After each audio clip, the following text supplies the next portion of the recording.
Hello sa inyo mga kasari, magandang hapon po sa inyong lahat. So for today's video, medyo na-late na yung aking pagbablog ng mga items na ipapakita ko sa inyo ngayon.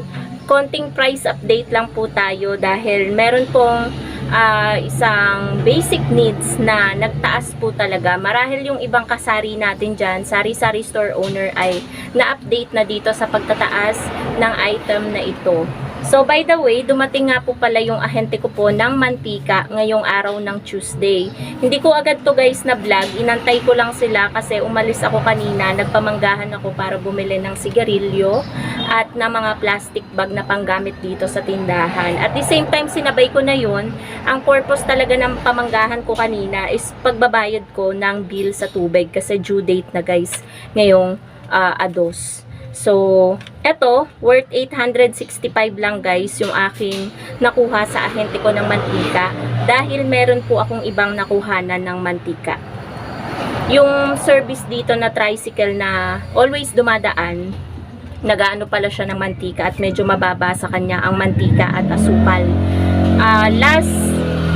Last time nag-order ako sa kanya, 4 na kilo dapat yun ng wash na tagwa 1/4 pero hindi niya naintindihan yung chat ko. 1 kilong white sugar at 1 kilong wash sugar lang yung nadala niya dito. Kaya ito, nag-order ako ng 4 na kilo ngayon sa ahente ko talaga ng mantika, ng asukal.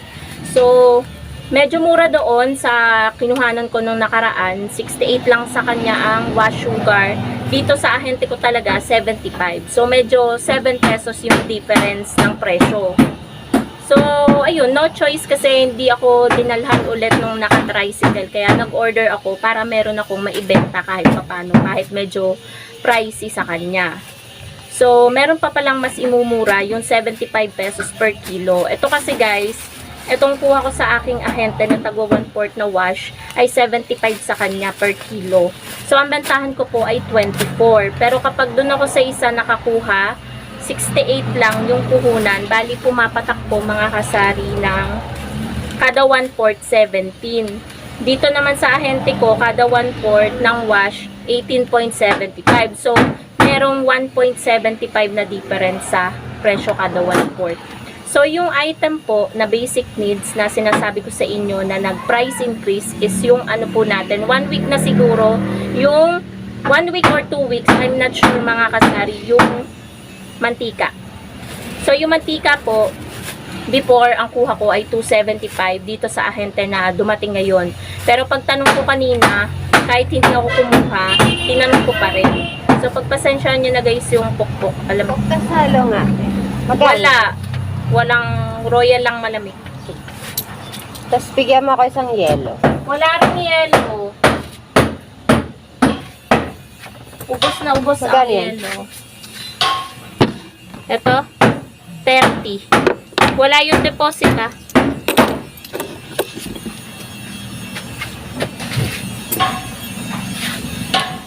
So, ayan guys, merong bumili. Ubus na, sold out na ang ating yelo. Saan ba tayo nahinto? Yun nga. Doon kasi sa nakuhanan ko, 310 na kasi ngayon. Kahit hindi ako kumuha ng mantika dito sa tunay kong ahente ng mantika, tinanong ko pa rin kung magkano na. Last week kasi 300. Tapos ngayon, 310. So, medyo pricey. Pumapatak yung puno. Yung puno na mantika na labo, 1 dosena, pumatak ng, compute natin guys. 12 peraso, 'di ba? 25.83. 30 pesos pa rin yung bentahan natin, guys. Ang tubo na lang po natin ay 4.16 kada isang bote ng mantika. Puno naman 'yun, guys. Pero dito sa kuha ko, dito sa naka-tricycle, kasabay nung nagkamali siya ng dala ng asukal, ang kuha ko 307. Punong-puno naman 'yun, guys. Ang difference naman sa taas na mantika, dito puno na, nalabo, pero hanggang dito lang. Hanggang dito lang. Puno daw nila to. Yan, puno. Pero dun sa kinuha ko, nung ano, hanggang dito siya. As in dito talaga, sa taas. Kaya guys, mas magandang kumuha doon. Kaso, ang wala naman dun sa naka-tricycle, mga kasari, medyo madilim lang. Ayan, medyo madilim. Ayan. Ang wala naman dun sa naka-tricycle is mga gamis, harina, cornstarch. Yun ang wala siya. Ang meron lang kasi siya mga itlog, mantika, asukal, ganun. Yun lang ang meron sa kanya. Kaya mag-order pa rin ako dito. At ayun nga, nag-order ako ng mga gamis. 6 na tab na iba't ibang gamis. Hindi ko masasabing flavor. Iba't ibang design ng gamis na lang. So, ayun, yung gamis 6. 50 pesos per tab yung puhunan niya. Tapos, kumuha ako naman ng 4 na kilo dito sa aking ahente. 75 ang puhunan per kilo. Eto guys, 4 na kilo na asukal. So, 24 din ang bentahan ko niyan. Tapos, kumuha din ako ng 2 kilong harina. Ang harina, 45 pesos per kilo, kaya 90 yung pinatakan po nito. Tapos, kopi ko blanca dahil kanina, ayan, blanca natin. Na-display ko na kasi. Yung blanca, 125 sa kanila. So, may tubo lang tayo na 25 sa isang haba. Tapos, cornstarch. Kumuha tayo ng 1 kilo. Siyempre, ire-repeat pa natin to guys. Cornstarch, 50 pesos ang puhunan per kilo. So, yung gamis guys, ayun, ipapakita ko sa inyo mamaya. Medyo maingay lang guys, ang ingay nung dumaan na jeep. Maingay yung mga aso, tapos meron pang mga nagpupukpok kasi nga may nagagawa dito sa likod. Pagpasensyahan nyo na. So, yun lang naman mga kasari ang update ko sa inyo dito sa ating delivery. Tumaas po yung ating pong mantika. Mapalabo, mapaputi. Siyempre, mas mahal ang puting mantika. Yung as in malinis na malinis. Ito guys, labo.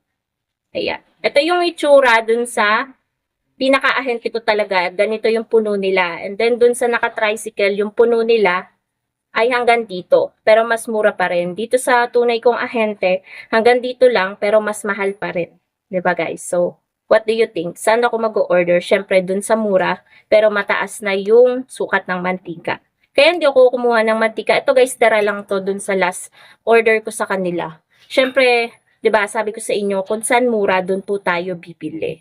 So, yun lang naman mga kasari. Ngayon, ipakita ko na sa inyo yung gamis na, may isa kasing design ng gamis na bago sa mata ko. Kaya, pakita ko sa inyo guys, na maaaring maging mabenta din sa inyong sari-sari store. So, ito guys yung gamis na 6 na klase na in-order ko. Actually, 2 weeks akong hindi nag-order doon sa bago pa mag-Holy Week. So, ayan, kaya naubos talaga yung mga paninda kong gamis. Kapag paubos na siya, syempre binibili ng customer lahat na. Pinamimigay ko na rin yung tab kasi yung tab naman nito ay mabilis lang masira. So, 6 na klase, gami tit, gami eye, gami cola. Ito yung sinasabi ko sa inyo na bagong design. Flower yata to. Ayan o, iba't ibang color. Ang ganda niyan tingnan. And then caterpillar, pinaka-original na gami. Tapos ito, gami snake. So, yan lang. 6 na klase lang. Ang dami pang kulang dyan, guys. Pero 6 lang muna yung aking kinuha para hindi tayo maistakan ng sobrang daming gamis. Kapag naubos na lang ulit, mag-order na lang tayo ulit. Kasi kada week naman pumupunta po yung ating ahente. So, yun lamang mga kasari. Yan, natapon na ang aking... nabutas. Natapon ang aking cornstarch to. Ayan, guys. So, dito ko na rin tatapusin mga kasari ang aking vlog. Ayan. Ito na yung update sa construction ng pinapagawa natin sa harap ng bahay. Ayan. Ito ang pinaka day 3. Pero hindi na ako nag-vlog guys. Ayan. Pakita ko na lang sa inyo ng very very light. Magbubuhos na dyan sa pinaka gate natin. Ayan. So, yun guys. Thank you so much for watching. Bye!